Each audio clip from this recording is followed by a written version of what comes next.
Hello everyone, I welcome to all of you on my YouTube channel Target with Raj. My name is Raj Singh. इस video में हम English का test number 6 करते हैं। Previous years के question रहेंगे इसमें, और ये इंग्लिश का टेस्ट जितने भी पात्रता परीक्षा होती हैं या मुख्य परीक्षाएं होती हैं सबके लिए बेनिफिशियल रहेगा। तो चलिए स्टार्ट करते हैं। ये सीटेट का प्रीवियस ईयर्स का पेपर है जो हमने अपने मॉक टेस्ट में इंक्लूड किया है। इसमें 30 अति महत्वपूर्ण प्रश्न हैं। इसमें 2 तो पैसेज दिए हुए हैं और इंग्लिश की पेडागोगी से रिलेटेड भी क्वेश्चन हैं। तो चलिए स्टार्ट करते हैं। तो पहले नंबर पे ये है इसमें पैसेज 121 से 129 तक पैसेज से रिलेटेड ही क्वेश्चन होंगे। One Sunday morning I was travelling on A Subway in Mumbai. People were sitting quietly, some reading newspaper, some lost in thoughts. It was a calm, peaceful scene. तो ये जो narrator है ये travelling कर रहे थे मुंबई में। कुछ लोग सीटिंग आराम से बैठे थे, कुछ न्यूज़पेपर पढ़ रहे थे और कुछ अपने विचारों में खोए हुए थे। इट वॉज अ काम पीसफुल सीन। ये एक शांत और शांति भरा सीन था। देन सडनली अचानक ही a man and his children entered the subway car. और उसके बाद ही एकदम से कुछ बच्चे और उनके साथ एक आदमी सबवे में उन्होंने एंट्री करी। The children were so loud. और चिल्ड्रन जो वो शोर कर रहे थे। And rambunctious that instantly the whole climate change. चीज़ों को इधर उधर फेंकने लग गए और शोर मचाने लगे बच्चे। The man sat next to me. और मेरे से आगे बैठे हुए थे आदमी जो थे। And close his eye. और उन्होंने अपनी आंखें बंद की हुई थी। Apparently oblivious to the situation. जैसे कि उन्होंने कुछ पता ही नहीं था सिचुएशन, यानी कि क्या हो रहा है क्या नहीं। The children were yelling back and forth, throwing things, even grabbing people's paper. और बच्चे जो हैं वो चीज़ें इधर उधर फेंकने लगे और कुछ जो न्यूज़पेपर वगैरह जो लोग पढ़ रहे थे उनको छीनने लगे। It was very disturbing. ये एक अव्यवस्थित सिचुएशन थी। And yet the man sitting next to me did nothing. और मेरे से जो आगे की सीट पर जो आदमी बैठे हुए थे उन्होंने कुछ भी नहीं किया, जैसे उन्हें कुछ पता ही नहीं। It was difficult not to feel irritating. I could not believe that he could be so insensitive as to let his children run wild and do nothing about it. It was easy to see that everyone else on the subway felt irritating. और ये जो भी Subway car में जो बैठे हुए थे वो सब इरिटेट फील कर रहे थे कि ये बच्चे ऐसा क्यों कर रहे हैं। सो फाइनली आखिरकार I turn to him and said. तो आखिरकार मैं उनकी तरफ घूमा और मैंने कहा, सर श्रीमान जी, your children are really disturbing a lot of people. आपके बच्चे जो हैं बहुत सारे लोगों को तंग कर रहे हैं, डिस्टर्ब कर रहे हैं। आई वंडर, मुझे आश्चर्य हुआ, if you could not control them a little more. यदि आप उनको कंट्रोल नहीं कर सके तो। The man lifted his gaze as if to come to a consciousness of the situation for the first time.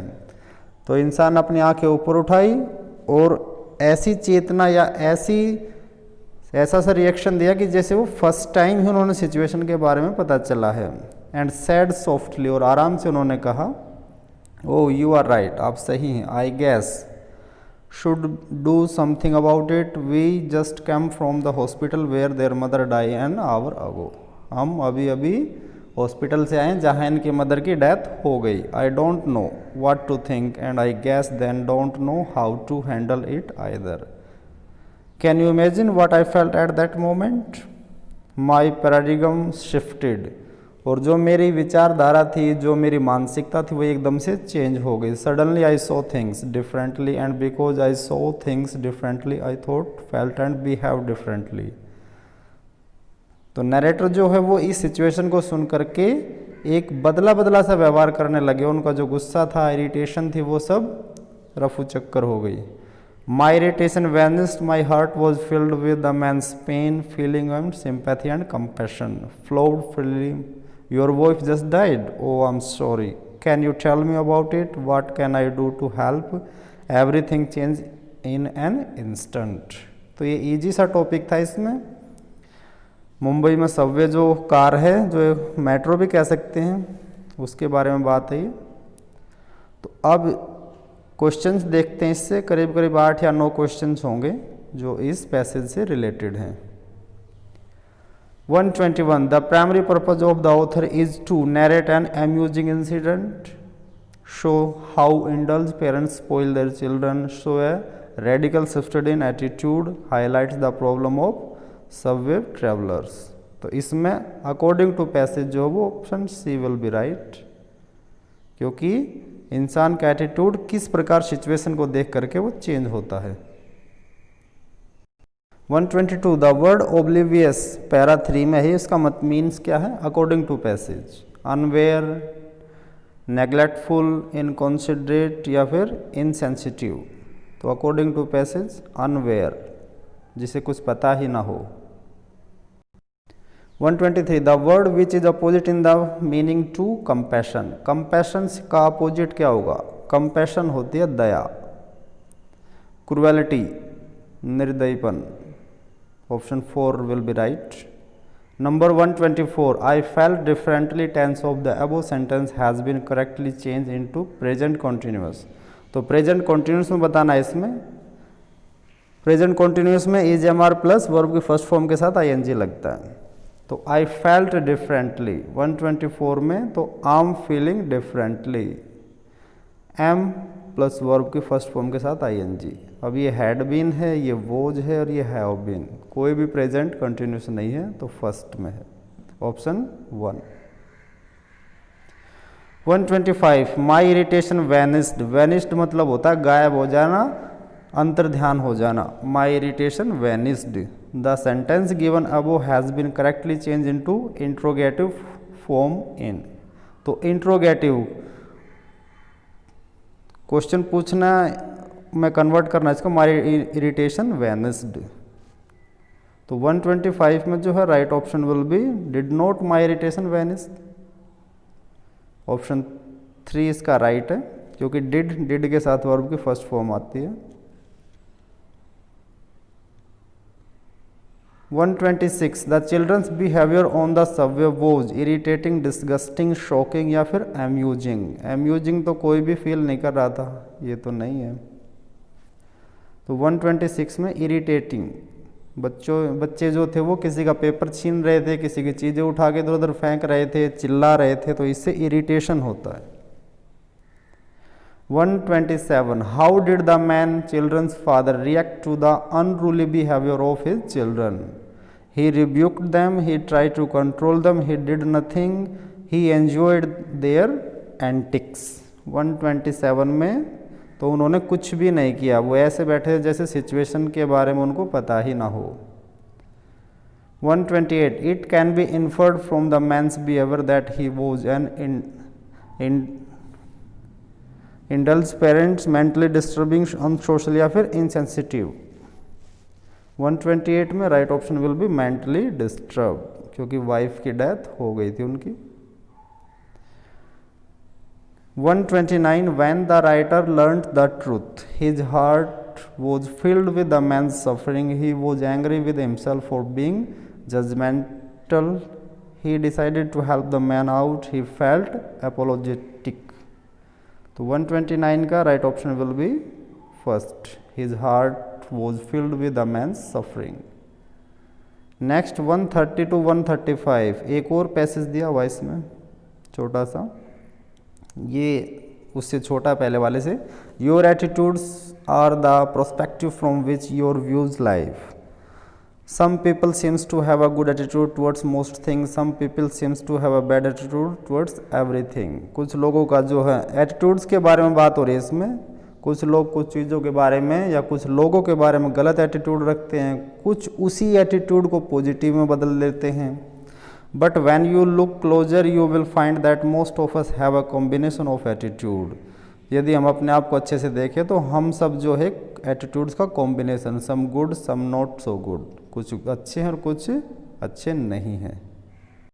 Watt ever attitude we have towards anything will affect how we feel about it. जिस प्रकार का हमारा attitude होता है किसी भी चीज़ के प्रति, तो उस चीज़ से हम अफेक्ट होते हैं और फील करते हैं उसके बारे में।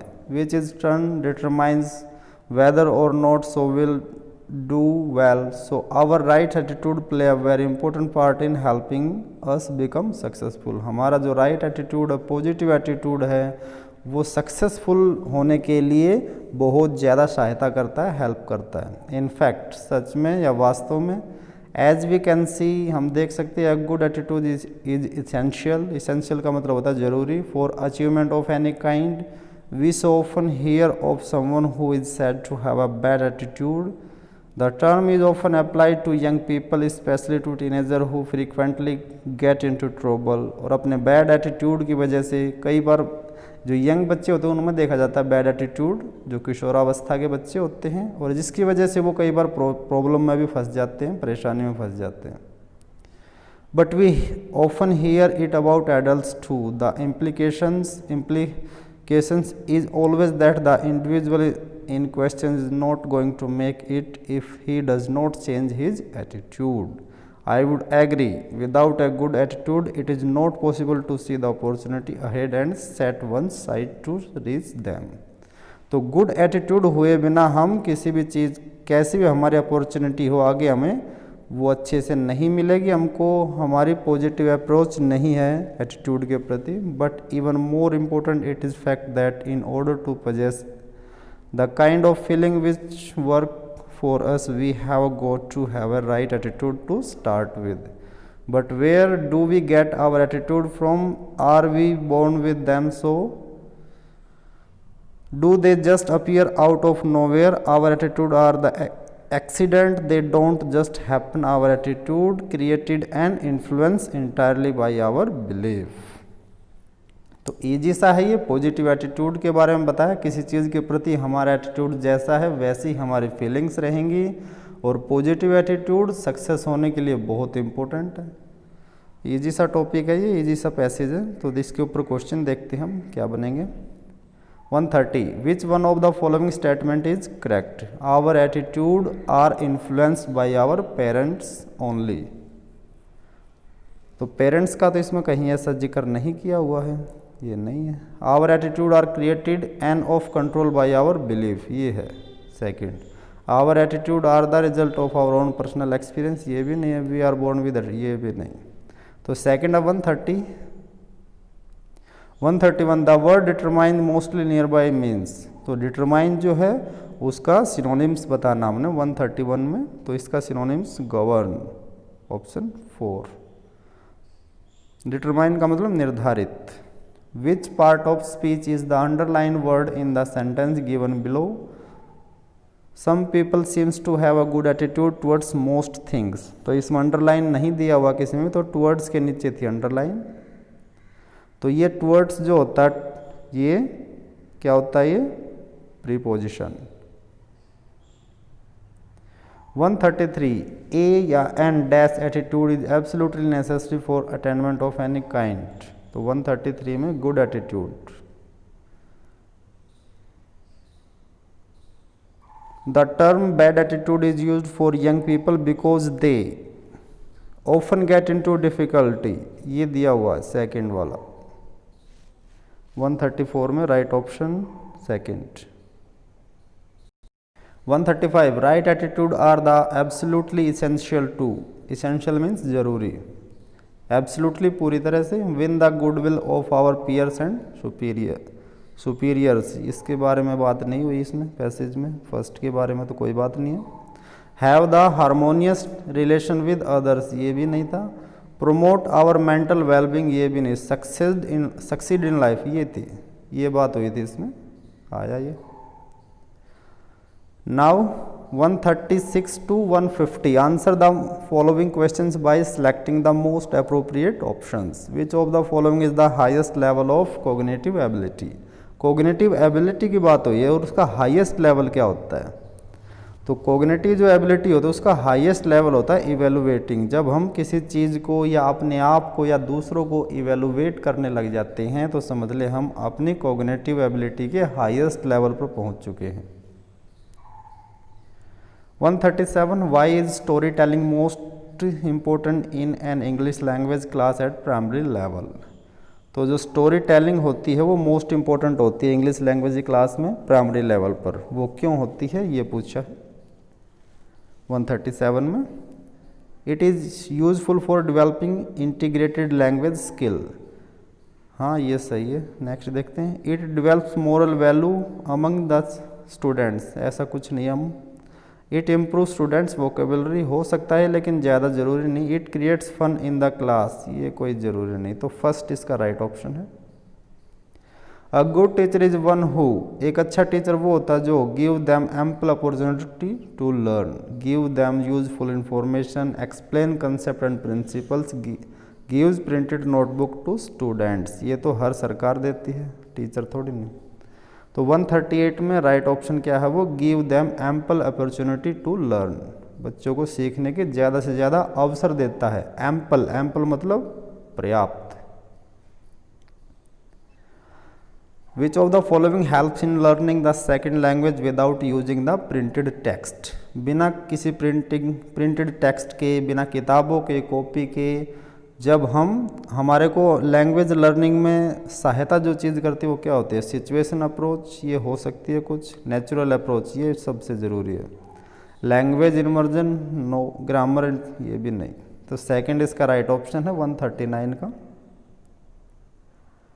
अब 140 देखते हैं, a person who is fluent speaker is likely to possess, जो एक फ्लुएंट स्पीकर होता है, बातचीत करने वाला या एक वक्ता होता है, उसमें किस प्रकार की जो है गुण होता है उसमें, म्यूजिकल एबिलिटी नहीं, ये तो गाने वाले में होती है म्यूजिकल, तो ये नहीं। बोर्डली काइनेटिक एबिलिटी ये भी नहीं। लॉजिको मैथमेटिकल एबिलिटी, ये तो कैलकुलेशन की तो बात ही नहीं इसमें। तो वर्बल लिंग्विस्टिक एबिलिटी 4 राइट है। 41, which approach emphasizing interaction as the means and the goal of learning a language। 141 में बात हुई इसमें, तो हमारे को इसमें बोला है लर्निंग एंड लैंग्वेज, इंट्रैक्शन की बात है इसमें, which is very important. Interaction तो ये कम्युनिकेशन से ही होता है, ना तो इमरजेंसी होता है, और ओरल से भी नहीं, साइलेंट वे से भी नहीं। 142, maximum participation of students during teaching in a language classroom is possible through, तो बच्चों का मैक्सिमम पार्टिसिपेशन किससे होता है लैंग्वेज क्लास में। 142 में देखते राइट ऑप्शन कौन सा है, लेक्चरल मेथड ये तो नहीं, ट्रांसलेशन ये भी नहीं, इंडक्टिव मेथड ये हो सकता है कुछ हद तक, डिस्कशन एंड डेमोन्स्ट्रेट मेथड ये ठीक है सबसे इम्पोर्टेंट। 4, 142 में 4। Dyslexia is an intellectual disability that negatively affect the understanding ability in term of oral language। तो डिसलेक्सिया में ओरल लैंग्वेज का तो कोई मतलब नहीं, साइन लैंग्वेज नो। रीडिंग में रीडिंग डिफिकल्टी होती है ये, और सबसे ज़्यादा नेगेटिवली अफेक्ट डालती है डायलैक्ट पर, ये option 3। The linguist Noam Chomsky mention that the every child has an innate language acquisition device LED that he or she uses for phonemes, universal grammar, complex word या फिर semantics. तो सभी के लिए उन्होंने बात करी थी, यूनिवर्सल ग्रामर की बात करी थी नोम्स चॉम्स्की ने। 145, the structural approach advocates resorting to fluency, selection and gradation of material, assessing learning perform using mother tongues या फिर यूजिंग मदर टंग। तो स्ट्रक्चरल अप्रोच की बात हुई तो selection and gradation of material की बात करता था, सेकंड राइट 145 का। 146, according so socio cultural theory of Vygotsky. तो वाइगोत्स्की का नाम आते इन्होंने कल्चरल थ्योरी दी थी। तो इसमें देखते हैं, self directed speech is the lowest stage of the scaffolding, ये नहीं दिया इन्होंने। Children can think in abstract term of abstract material is provided at a lower, ये भी नहीं। Children drink in different domain and do the take a complete perspective, ये भी नहीं। Cultural help in language development, ये बिल्कुल right है, ये वाइगोत्स्की की है। 147, तो what is the main purpose of poetry recitation in language classroom. एक लैंग्वेज क्लासरूम में पोएट्री रिसाइटेशन का मेन पर्पज क्या होता है, to appreciate and enjoy the poem, ये तो पक्का होता है। और देखते हैं, to give their opinion about the poem, नहीं ओपिनियन थोड़ी। To become aware of poet and her work, थोड़ा बहुत होता है, पोएट का नाम और किस बुक से, बस ये और कुछ नहीं। To know the historical background of the poem, no, कोई हिस्टोरिकल बैकग्राउंड नहीं होता पोएम का। तो to appreciate and enjoy the poem, ये बिल्कुल राइट है first. 148 who strongly maintain the language is learned by imitation of stimuli and reinforcement of correct responses, Albert Bandura, Kurt Lewin, Tolman या फिर B.F. Skinner. तो इसके बारे में बात करी थी इन्होंने, B.F. स्किनर ने की थी। 149 under which activity do recognizing sounds and deducing meaning from them come, speaking, listening, reading and writing. 149 में right option will be listening, second right option इसका। 150 which is the last question of this video, देखते हैं क्या इसमें। During the process of language learning students lack confidence in their pronunciation, how can we overcome this. अब lack confidence, confidence weak है इनका, तो क्या करना चाहिए उसके लिए। Providing scope for special activity, हो सकती है एक्टिविटी, तो आगे देखते हैं। With the help of language expert, no need of language expert, primary level है हमारा, फर्स्ट वाला तो यहीं कटा। करेक्टिंग मिस्टेक इमीडिएटली, ये भी कोई ज़रूरी नहीं होता। Reading aloud in the classroom, ये हो सकता है, अगला देखते हैं। Organizing play like task in which children can talk to one another, कुछ हद तक हो सकता है एक दूसरे से बात करने से, कुछ हद तक हो सकता है, कॉन्फिडेंस आ सकता है, लेकिन कंप्लीट नहीं आएगा। तो रीडिंग अलाउड ये फर्स्ट है, तो ऑप्शन 3 इसका राइट है 150 का। तो ये था हमारा test number, mock test number 6 English language का। मिलते हैं टेस्ट नंबर 7 के साथ, तब तक के लिए thanks for watching, have a good day, thanks to all.